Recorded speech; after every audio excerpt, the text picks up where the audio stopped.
ओशो भगवद गीता अध्याय 1 श्लोक 1 धृतराष्ट्र उवाच धर्मक्षेत्र कुरुक्षेत्र संहिता युयुत्सवा मम पांडवा चैव किं कुर्वत संजय। धृतराष्ट्र बोले, हे संजय, धर्मभूमि कुरुक्षेत्र में इकट्ठे हुए युद्ध की इच्छा वाले मेरे और पांडु के पुत्र ने क्या किया? धृतराष्ट्र, आँख से अंधे हैं, लेकिन आँख के ना होने से वासना नहीं मिट जाती। आँख के ना होने से कामना नहीं मिट जाती। काश सूरदास ने धृतराष्ट्र का ख्याल कर लिया होता तो आँख फोड़ने की कोई जरूरत ना होती। सूरदास ने आँख फोड़ ली थी इसलिए कि ना रहेगा आँख, ना मन में उठेगी कामना, ना उठेगी वासना। पर आँखों से कामना नहीं उठती, कामना उठती है मन से। आँखें फूट भी जाए, फोड़ भी डाली जाए, तो भी वासना का कोई अंत नहीं है।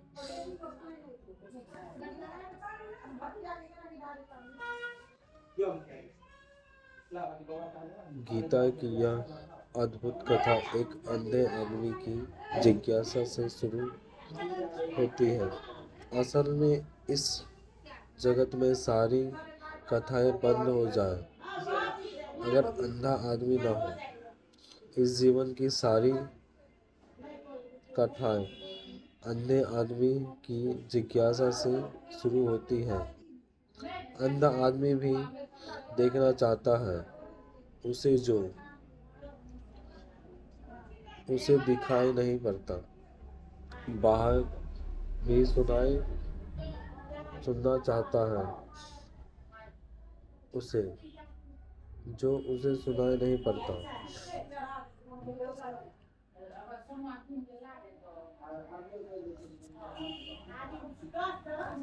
सारी इंद्रियां भी खो जाए तो भी मन के भीतर छिपी हुई वृत्तियों का कोई विनाश नहीं होता।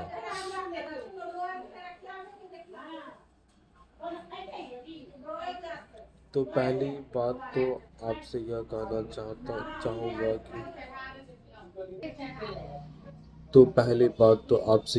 चाहूँगा कि स्मरण रखें, धृतराष्ट्र अंधे हैं, लेकिन युद्ध के मैदान पर क्या हो रहा है मीलों दूर बैठे उनका मन उसके लिए उत्सुक, जानने को प्रेरित, जानने को आतुर है। और दूसरी बात यह भी स्मरण रखें कि अंधे धृतराष्ट्र के 100 पुत्र हैं, लेकिन अंधे व्यक्तित्व की संतित आँख वाली नहीं हो सकती। भला ऊपर से आँख दिखाई पड़ती है। आँख अंधे व्यक्ति से जो जन्म पाता है और शायद अन्य व्यक्तियों से ही लोग जन्म पाते हैं। तो भला ऊपर की आँख हो, भीतर भी आँख पानी कठिन है। यह दूसरी बात भी समझ लेना जरूरी है।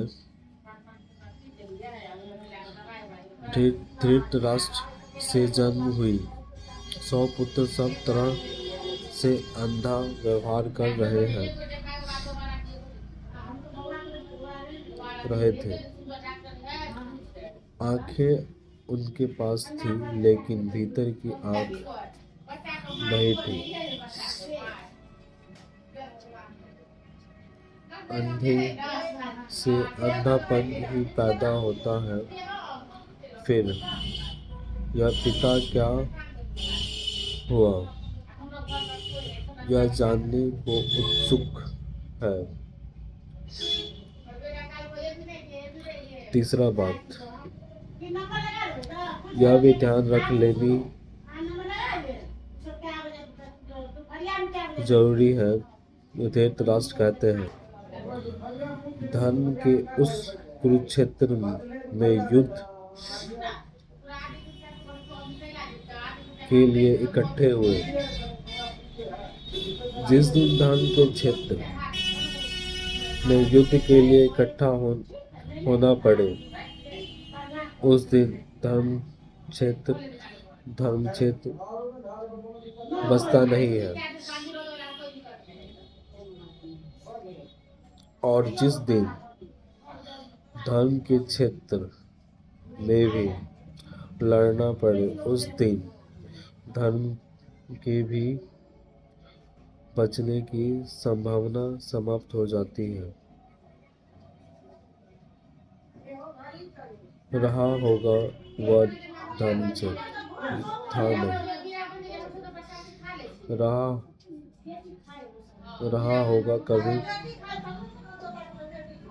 पर आज तो वहाँ एक दूसरे को काटने को आतुर सब लोग इकट्ठे हुए थे।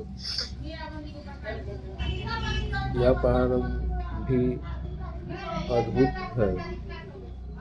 यह इसलिए भी अद्भुत है कि धर्म क्षेत्र में क्या होगा उसका हिसाब लगाना मुश्किल है। धर्म क्षेत्र में क्या होता है? वह धृतराष्ट्र संजय से पूछते हैं कि वह युद्ध के लिए आतुर मेरे पुत्र और उनके विरोधियों ने क्या किया है, क्या कर रहे हैं, वह मैं जानना चाहता हूँ।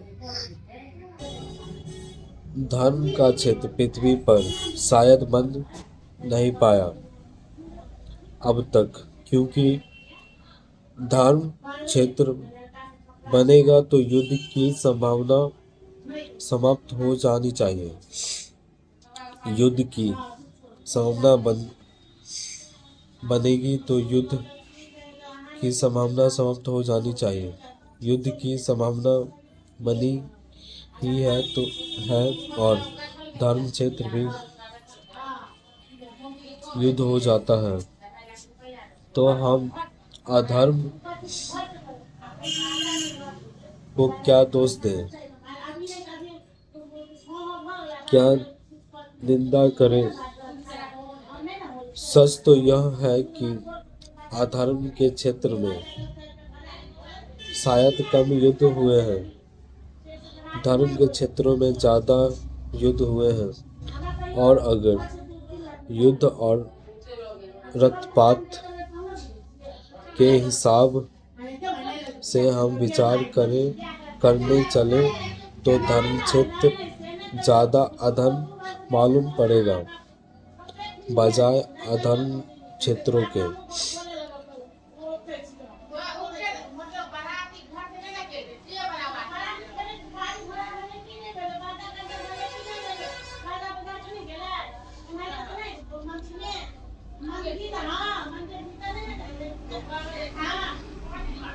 यह व्यंग्य भी समझ लेनी जैसी है कि धर्म क्षेत्र पर अब तक युद्ध होता रहा है और आज भी होने लगा है। ऐसा भी ना समझ लेना कि आज ही मंदिर और मस्जिद युद्ध के अड्डे बन गए हों। हजारों साल पहले जब हम कहें कि बहुत भले लोग थे पृथ्वी पर और कृष्ण जैसे अद्भुत आदमी मौजूद था। तब भी कुरुक्षेत्र के धर्म क्षेत्र पर लोग लड़ने को ही इकट्ठे हुए थे। एक मनुष्य भी गहरे में जो युद्ध की पिपासा है, यह मनुष्य की गहरे में विनाश की जो आकांक्षा है, यह मनुष्य के गहरे में पशु छिपा है, वह धर्म में भी छूट नहीं जाता। वह वहाँ भी युद्ध के लिए तैयारियां कर लेता है। इसे स्मरण रख लेना उपयोगी है, और यह भी कि जब धर्म की आड़ मिल जाए लड़ने को, तो लड़ना और भी खतरनाक हो जाता है, क्योंकि जब जस्टिफाई न्याययुक्त भी मालूम होने लगता है, या अन्य धृतराष्ट्र ने जो जिज्ञासा की है, उससे यह धर्म ग्रंथ शुरू होता है। सभी धर्म ग्रंथ अंधे आदमी की जिज्ञासा से शुरू होते हैं। जिस दिन दुनिया में अंधे आदमी ना होंगे, उस दिन धर्म ग्रंथ की कोई जरूरत भी नहीं रह जाती है। वह अंधा ही जिज्ञासा कर रहा है। ओशो ने इन वचनों को हमें अच्छे से समझाया। धन्यवाद।